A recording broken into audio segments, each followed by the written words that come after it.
Gil Martin here, and welcome everybody to today's episode of the Daily Packers Post, where we bring you in-depth videos on your Green Bay Packers. We have new episodes dropping every day, Monday through Friday, so hit the like button and subscribe so you never miss an episode.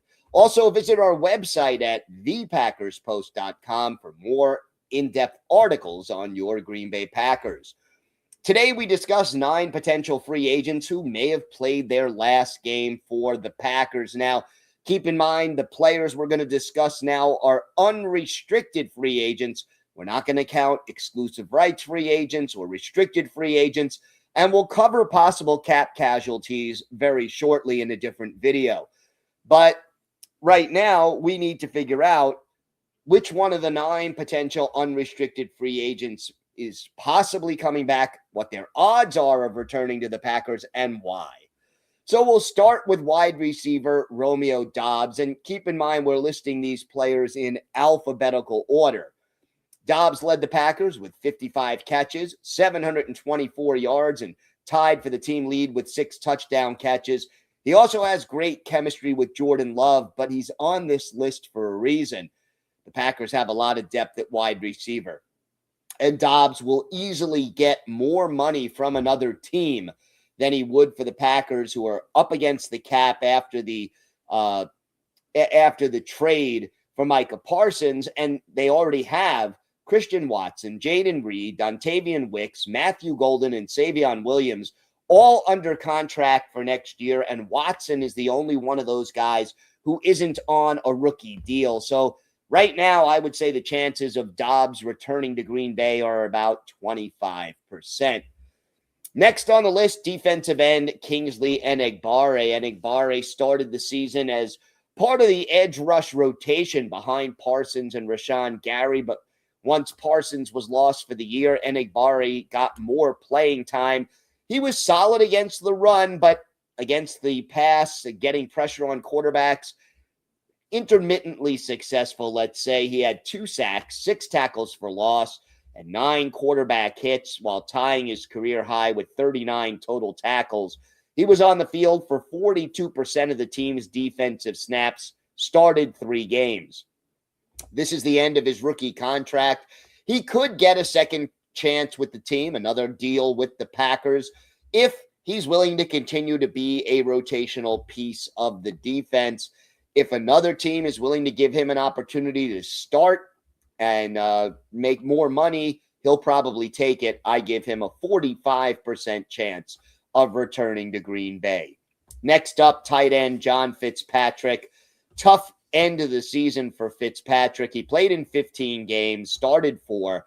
A reliable check down receiver, solid blocker, caught 12 passes on 15 targets for 72 yards and a touchdown.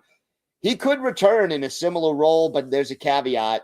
He tore his Achilles late in the season, almost certainly going to start the season on IR. I give him a 40% chance of returning. He may end up returning after he is healed from the injury. We'll have to check on his status in that regard. Fourth player up is linebacker Nick Niemann. Now, Niemann played 7 games for the Pack, suffered a pectoral injury, and did return for the playoff game in Chicago. He's exclusively a special teams guy. Could be back next year, although if Rich Bisaccia is let go as special teams coordinator, and he should be, let's face it, Niemann's chances of returning go down slightly. Fifth player on the list is offensive lineman Sean Ryan. He started the season as the team's starting right guard, but lost that job in the middle of the year. But when Elton Jenkins suffered a season-ending injury, Ryan moved from right guard to center. He ended up playing in all 17 games for the Packers this year, started 11. You got to love the toughness and the attitude he brings to the offensive line, but his pass blocking remains inconsistent, and he's never really established himself as a preferred starter for the Packers, despite being a former third-round pick. He could return on a deal similar to what John Runyon got when he left Green Bay, where he could be the 6th offensive lineman, be the number 1 backup at center and both guard positions. but he'll likely get an opportunity to start and a better offer somewhere else. I give Ryan a 40% chance of returning. Next up, Rasheed Walker, the offensive tackle. Walker, he really came a long way. Originally a 7th-round draft pick, became the team's starting left tackle for 3 years. But this year was a disappointment. He had a lot to play for. Last year of his rookie contract. With a good season, he could have really earned a lucrative new deal, whether it was from the Packers or another team, but he failed to play up to expectations, took too many penalties, very inconsistent. Yeah, the former Penn State star played in 17 games, started 16, but you've got Jordan Morgan, you've got Anthony Belton, obviously Zach Tom also back. There is no way the Packers would pay a competitive contract to Walker compared to what he would make in free agency. So I give him only a 20% chance of being back in Green Bay. 7th on the list, Quay Walker, the off-ball linebacker. He's been a 4-year starter for the Packers, and Brian Gutekunst, the team's GM, declined his 5th-year option last offseason, mainly because it included edge rushers who played outside linebacker when they were determining the number. But Gutekunst did say he wanted to work out a long-term extension with Walker, but it hasn't happened yet. Now, Walker led the team in tackles for the 4th straight year, even though he missed 3 full games due to injury.